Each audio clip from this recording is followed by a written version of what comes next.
राधे राधे। आज की कहानी है खून के प्यासे चुड़ैल। तो चलिए शुरू करते हैं। नंदनपुर कस्बे में आज साप्ताहिक बाजार लगा हुआ था। हर बुधवार के दिन नंदनपुर में एक साप्ताहिक बाजार लगता है, जिसमें आसपास के अनेक गांव के लोग आकर सप्ताह भर का सामान खरीद कर अपने घर ले जाते हैं। बहुत दिनों से यही क्रम चला आ रहा था। भादों का महीना था। वर्षा ऋतु होने के कारण आसपास के नदी नाले, तालाब, पोखर आदि लबालब पानी से भर गए थे। मंडूक अपनी प्रेयसी से मिलने के लिए अधीर होकर टर टर की आवाज लगा रहे थे।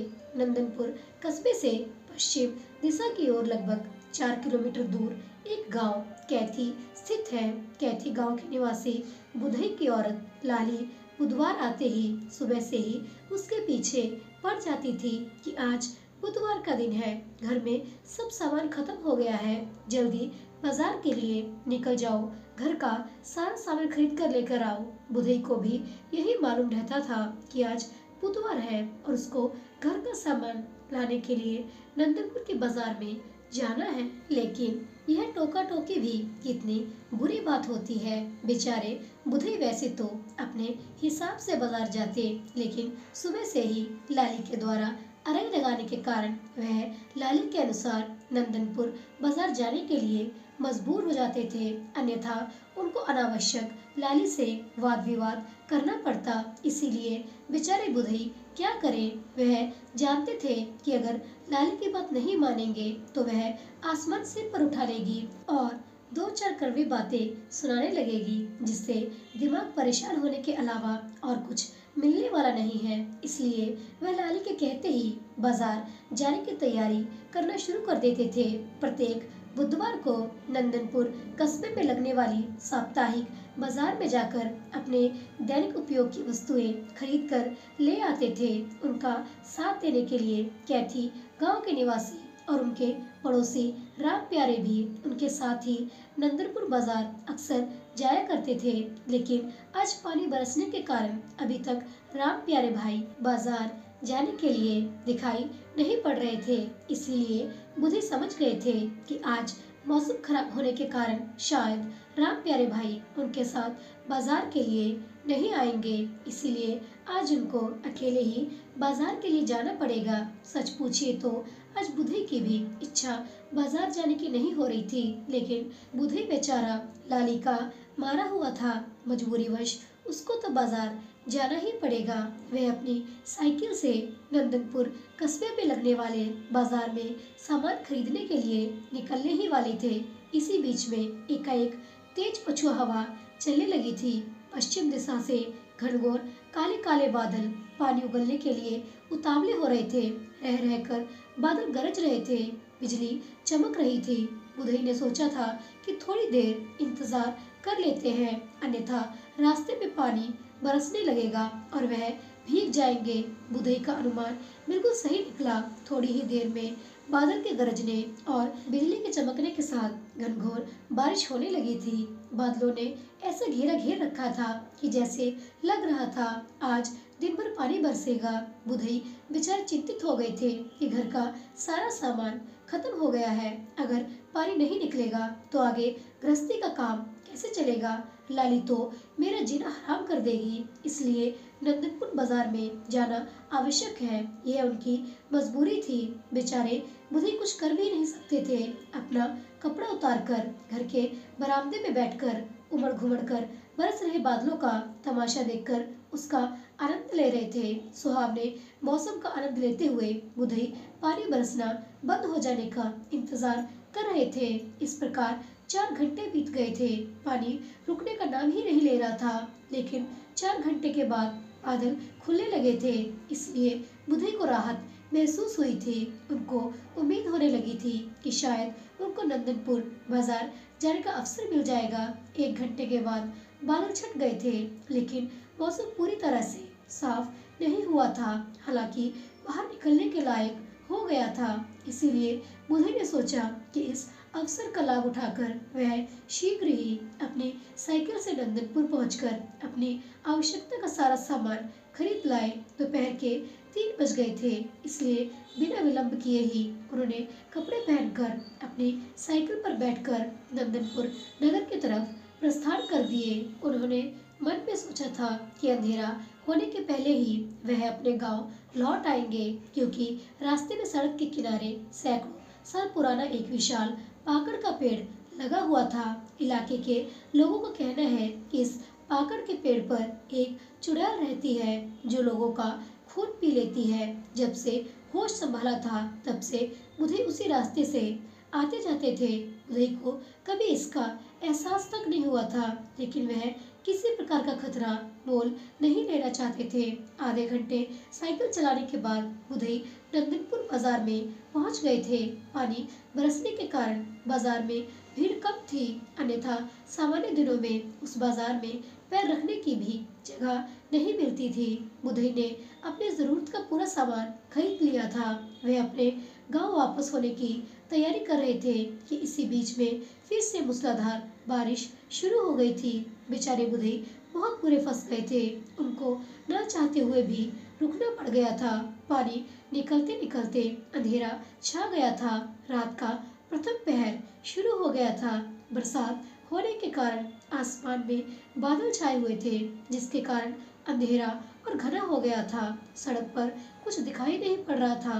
उदय को 4 किलोमीटर तक साइकिल चलाकर जाना था, इसलिए उनको इस बात का एहसास हो गया था कि वह जब तक गांव पहुंचेंगे रात और गहरी हो जाएगी। वह जैसे ही नंदनपुर बाजार से निकलकर अपने गांव की तरफ जाने वाली रोड पर आए, उनकी साइकिल पंक्चर हो गई थी। ऐसा लग रहा था कि मानो आज बाधाएं उनका रास्ता रोक रही हो। घर वापस होते समय रास्ते में साइकिल पंक्चर हो जाने के बाद बेचारे बुधई बहुत उदास हो गए थे। वह समझ गए थे कि अब उन्हें शायद पैदल ही चलकर गांव तक जाना पड़ेगा। बेचारे बुधई को बार बार लाली का चेहरा याद आ रहा था। वह सोच रहा था कि लाली उसका बेसब्री से इंतजार कर रही होगी। अभी तक मेरे घर पर ना पहुंचने के कारण वह परेशान भी हो रही होगी। मैं जानता हूँ कि वह मुंह से कठोर वचन जरूर बोलती है, लेकिन उसका हृदय बहुत कोमल है। लेकिन उसको क्या पता कि मैं इस झंझट में फंस गया हूँ। हवा भरने वाले पंप को निकालकर मुझे साइकिल के पहिए में इस उम्मीद के साथ हवा भरने लगे थे कि शायद साइकिल के पहिए में हवा कुछ देर के लिए रुक जाएगी और वह अपने गांव के नजदीक पहुंच जाएंगे। लेकिन उनका यह प्रयास भी असफल रहा। इस बरसात के मौसम में कोई पंक्चर बनाने वाली दुकान भी नहीं खुली होगी। ऐसे में बेचारे बुधई असहाय से नजर आ रहे थे। मजबूरन उनको अपने गांव के लिए पैदल जाना पड़ गया था। वह जैसे ही अपने गांव की तरफ चलने लगे कि आगे ही बढ़े थे, पीछे से आ रही एक बूढ़ी माँ ने उनको रोक लिया। वह बुधई से कहने लगी कि भैया, क्या तुम्हारी साइकिल पंक्चर हो गई है? हाँ माई, आज देर हो गई है तो साइकिल को भी आज ही पंक्चर होना था। लगता है अब तो पैदल ही जाना पड़ेगा। बेटा, हम भी उधर ही चल रहे हैं, इसलिए हम लोग साथ साथ ही क्यों न चले। पास के शेखुपुर गांव में मुझे जाना है। बाजार से कुछ सामान खरीदने आए थे, लेकिन पानी ऐसा बरसा कि बहुत देर हो गई है। मैं बहुत घबरा गई थी कि इस घने अंधेरे में सुनसान रोड पर मैं अकेले अपने गांव तक कैसे जा पाऊंगी। लेकिन अच्छा हुआ जो रास्ते में तुम मिल गए हो। बेटा, मैं अकेली हूँ, तुम्हारा साथ मिल जाएगा तो धीरे धीरे हम भी चले चलेंगे। बुधई ने कहा कि क्यों नहीं माई, आइए आइए, एक से भले दो, आप तो मेरे माँ के समान हैं। हम दोनों लोग आपस में बातें करते हुए चले चलेंगे। आपको कहाँ जाना है? बेटवा, हमने बताया तो था कि मैं शेखुपुर गांव में रहती हूँ, यहाँ 2 मील है। ठीक है माई, कोई बात नहीं, मुझको और आगे जाना है।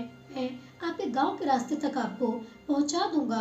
अगर आपको भय लगेगा तो मैं आपको आपके घर पर भी छोड़ सकता हूँ। नहीं बेटा, इसकी कोई जरूरत नहीं है। मुझे अपने गांव की डगर पर छोड़ देना, मैं खुद चली जाऊंगी। बेटा, तुम किस गांव के रहने वाले हो? माई, मैं यहाँ से 4 किलोमीटर दूर कैथी गांव का निवासी हूँ। अच्छा, बहुत अच्छी बात है।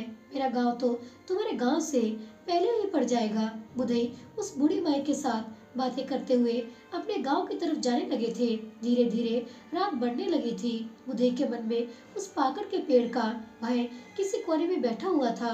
बुधई उस बूढ़ी औरत से पूछने लगे थे कि माई, हमने सुना है कि आगे जो पाकड़ का पेड़ है उस पर एक चुड़ैल रहती है जो लोगों का खून पी लेती है। बेटवा, हमने भी सुना है। गांव के कुछ बुजुर्ग इस घटना के बारे में लोगों को बता रहे थे, लेकिन ऐसी कोई घटना मेरे सामने घटित नहीं हुई जो मुझे याद नहीं हो। लोगों को इस तरह का अफवाह फैलाकर दूसरों को डराने में बहुत मजा आता है। ऊपर वाले का नाम लो और आगे बढ़ते चलो। इन सब बातों को मन में मत लाया करो। नहीं नहीं माँ, यह तो मैंने सुना था इसलिए आपसे पूछ लिया। मैं उसकी परवाह नहीं करता हूँ। तुमने ठीक कहा बेटा, होनी को कोई टाल नहीं सकता है और आगे क्या होने वाला है इसकी किसी को जानकारी नहीं होती है, इसलिए जब सामना होगा तब देखा जाएगा। बुधई और वह बूढ़ी औरत साथ साथ बातें करते हुए अंधेरे को चीरते हुए आगे बढ़ने लगे थे। लगभग 1.5 किलोमीटर तक वह लोग हंसी मजाक करते हुए आगे बढ़ आए थे। परिस्थितियां विपरीत थी, लेकिन वह बूढ़ी माई रास्ते भर बुधई को हंसाती रही। चुड़ैल के नाम से बदनाम वह पाकड़ का घना वृक्ष भी नजदीक आ गया था। उस वृक्ष को लेकर पहले ही बुधई के दिमाग में चुड़ैल होने की भ्रांति बैठी हुई थी, लेकिन काली अंधेरी रात और बरसात के मौसम ने उस वृक्ष को और भी भयानक बना दिया था, जो मनोवैज्ञानिक रूप से बुधई के मस्तिष्क पर भय का प्रभाव डाल रहा था। बिना चुड़ैल देखे ही उसका दिल जोर जोर से धड़कने लगा था और शरीर के रोए ऐसे खड़े हो गए थे कि जैसे गहरी ठंडी पड़ रही हो। वह मन में सोच रहा था कि बड़ा अच्छा हुआ यह बूढ़ी माई रास्ते में उसको मिल गई थी। कहते हैं डूबते को तिनके का सहारा। यदि यह बूढ़ी माई ना मिली होती तो अकेले इस भयानक पाकड़ के वृक्ष को देखकर वह बहुत डर जाता। इसके बावजूद भी वह जैसे ही पाकड़ के वृक्ष के ओर करीब पहुंचा था, बुधई को एक अनजाना भय सताने लगा था। पाकड़ के वृक्ष के करीब पहुंचते ही उस बूढ़ी औरत ने बुधई से कहा, लो, तुम्हारा पाकड़ का पेड़ भी आ गया है। इतना कहने के बाद वह अचानक गायब हो गई थी। उसके अचानक गायब हो जाने की वजह से बुधई अंदर ही अंदर बहुत भयभीत हो गया था। उसको किसी अनजाने खतरे का आभास होने लगा था, इसलिए वह घबराहट में उस बूढ़ी माई को पुकारने लगा था, लेकिन बुधई को उसका कोई उत्तर नहीं मिल रहा था। उसको अब उस बूढ़ी औरत का आचरण संदिग्ध प्रतीत होने लगा था, जिससे वह भय के कारण कांपने लगा था। वह बूढ़ी औरत जो अभी तक बुधई को बेटा बेटा कहकर पुकारते हुए माँ के जैसा प्रेम दिखा रही थी, रास्ते भर बुधई से घुल मिलकर बातें कर रही थी, उसको बात बात पर हंसा रही थी। वह औरत अचानक पता नहीं कहाँ गायब हो गई थी। घबराहट के कारण बुधई का कलेजा बैठा जा रहा था। पुकारने पर भी वह कोई जवाब नहीं दे रही थी। बेचारे बुधई के समझ में आ गया था कि इस औरत ने झूठा प्रेम दिखाकर उसको अपने जाल में फंसा लिया है। लगता है यह खून पीने वाली वही चुड़ैल का दूसरा रूप है। इसी दौरान अचानक आसमान में तेज रोशनी के साथ बिजली चमकने लगी थी। इसी के साथ ही एक चुड़ैल बुधई के सामने डरावना ठहाका मारकर हंसते हुए दिखाई पड़ गई थी। उसका चेहरा बहुत विभत्स और भयानक था। उसके लंबे सफेद बाल बिखरे हुए थे। वह सफेद रंग की साड़ी पहने हुए थी। उसके हाथों में बड़े बड़े नाखून थे। उसकी आंखें एकदम लाल थी, जिससे तेज रोशनी निकल रही थी, जिसके कारण अंधेरा होने के बावजूद भी वहां हल्का सा प्रकाश फैल गया था। वह बुधई की तरफ आते हुए ये कहने लगी थी कि तुमने सही सुना था, इस पाकड़ के पेड़ पर मैं ही रहती हूँ। बहुत दिनों से मैं इंसान के खून की प्यासी थी। आज मौसम ने भी मेरा साथ दिया था, इसलिए उस बाजार में मैं एक अकेले इंसान को ढूंढने लगी थी। तुम मुझको मिल गए थे, इसीलिए अब तुम मेरा शिकार बनोगे। और वह ठहाका लगाकर हंसने लगी। उस चुड़ैल का विभत्स चेहरा देखकर बुधई के मुंह से आवाज नहीं निकल रही थी। काली अंधेरी रात, आसमान पर छाए हुए घने काले बादल, रह रहकर बादलों का गरजना और बिजली का चमकना पूरे वातावरण को और भी भयानक बनाए हुए था। भय के कारण बुधई का शरीर पसीना पसीना हो गया था। उसके शरीर में कपकपी छूट गई थी। किसी तरह वह बहुत हिम्मत जुटाकर हाथ जोड़कर गिड़गिड़ाते हुए उस चुड़ैल से कहने लगा था कि माई, अभी तो तुम मुझे बेटवा कह रही थी, तो क्या आप अपने बेटे का ही खून पी लोगी? बुधई के इतना कहने पर वह तेज ठहाका लगाकर हंसने लगी थी। वह बुधई से कहने लगी थी कि अरे मूर्ख, तुझको बेटा ना कहती तो तू मेरे साथ कैसे आता? अगर तू मेरी सच्चाई को पहले ही जान जाता तो तू मेरे साथ कैसे आता? यह कहकर वह जोर जोर से हंसने लगी। इतना कहने के बाद वह चुड़ैल बुधई की तरफ आगे बढ़ने लगी थी। बुधई के मुंह से एक गहरी चीख निकली थी, लेकिन दूर दूर तक वहां उसको कोई सुनने वाला नहीं था। मौसम खराब होने के कारण सड़क पर आने जाने वाले पथिक भी दिखाई नहीं पड़ रहे थे। बुधई चीख चिल्लाना चाह रहा था, लेकिन उसके मुंह से आवाज निकलना बंद हो गई थी। वह समझ गया था कि आज वह उस चुड़ैल के हाथों बेमौत मारा जाएगा। वह खूंखार चुड़ैल बुधई के समीप पहुंचकर उसके गर्दन को दोनों हाथों से पकड़ लिया। उसने अपने नुकीले दांतों को उसके गर्दन पर चुभो दिया। उस चुड़ैल ने जैसे ही बुधई के समीप आकर उसके गर्दन को पकड़ा, बुधई बेहोश होकर जमीन पर गिर गया। बुधई दोपहर को 3 बजे से ही घर से निकला था, लेकिन रात हो जाने पर भी घर वापस नहीं आया था। इसलिए बुधई की औरत लाली चिंतित हो गई थी। पता नहीं क्यों उसको किसी अनिष्ट की आशंका होने लगी थी। घबराई हुई लाली अपने 15 साल के बड़े बेटे मोनू को राम प्यारे के घर भेजकर उनको बुलवाया। राम प्यारे के आ जाने पर घबराई हुई लाली उनसे अनुरोध करने लगी कि भैया, वह दोपहर में ही बाजार गए, लेकिन अभी तक घर लौटकर नहीं आए। मेरा मन बहुत घबरा रहा है, कृपया मेरी मदद कीजिए। राम प्यारे ने कहा कि भाभी, आप चिंता मत कीजिए, मैं अभी गांव के कुछ लोगों को लेकर नंदनपुर बाजार की तरफ जा रहा हूँ। हम लोग पता लगाते हैं कि आखिर कौन सा ऐसा कारण है कि बुधई भाई अभी तक वापस नहीं लौट कर आए हैं। राम प्यारे ने बुधई के बाजार से अभी तक न लौटने की जानकारी गांव के कुछ लोगों को दी। सभी लोग बुधई के वापस न आने को लेकर गहरी चिंता में पड़ गए, क्योंकि सभी लोग जानते थे कि रास्ते में पड़ने वाला वह पाकड़ का पेड़ बहुत खतरनाक है।